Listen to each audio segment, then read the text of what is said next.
Now, awareness campaigns also on recycling household waste.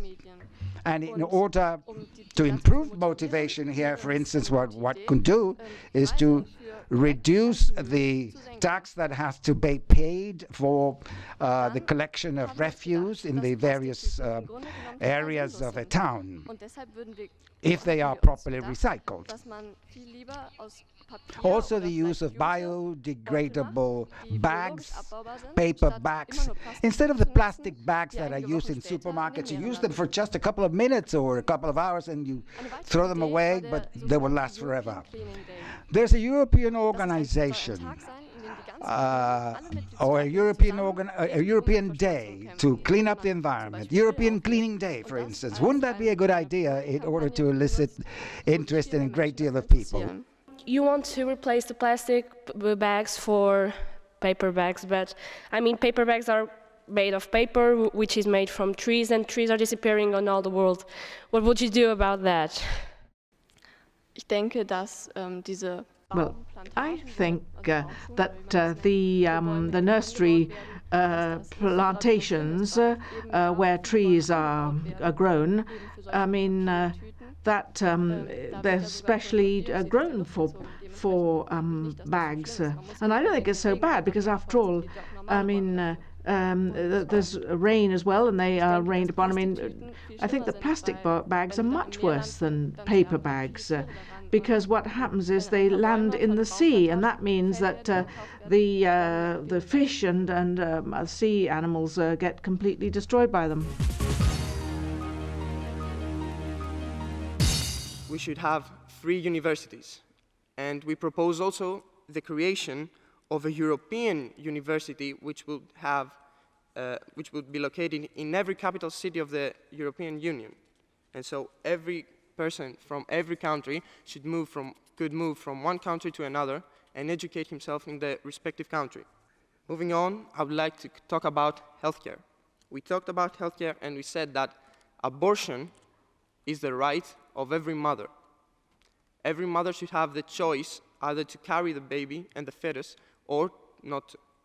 So, and in case she can't economically raise that child and she doesn't have the funds, then it's the role of the European Union, which under criteria would provide the economical support for the mother.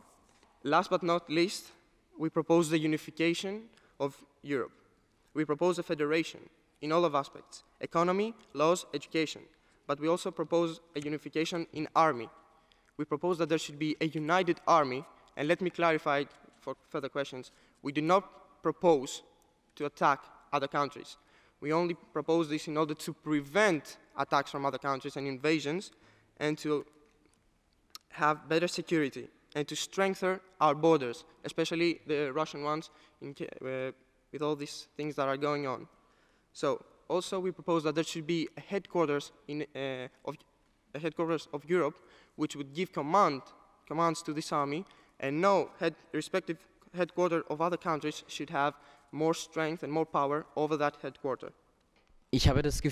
I have the impression that the EU is considered by this group as just one group, as a one nation and one kind of group.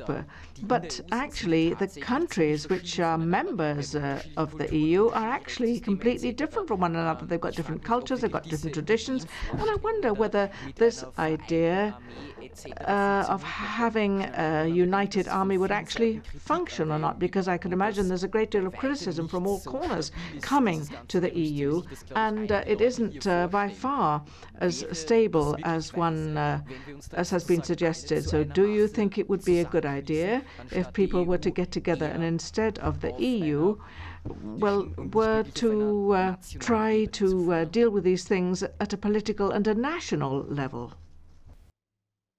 So, first of all, let me explain that, yes, we really think that the European Union is a group. And exactly as you stated, each country is different and has a different culture. But that doesn't mean that every citizen of every respective country has a European identity. Every country has citizens of European identity and the respective country's mentality. So, the proposal of an army that would be a federal army, as we already said, would be a very good idea. And the fact that Europe was created to prevent wars, I think that it suits its goals to create a federal army, because that's what it wants to do, to raise economical levels in all its countries and to prevent also wars everywhere.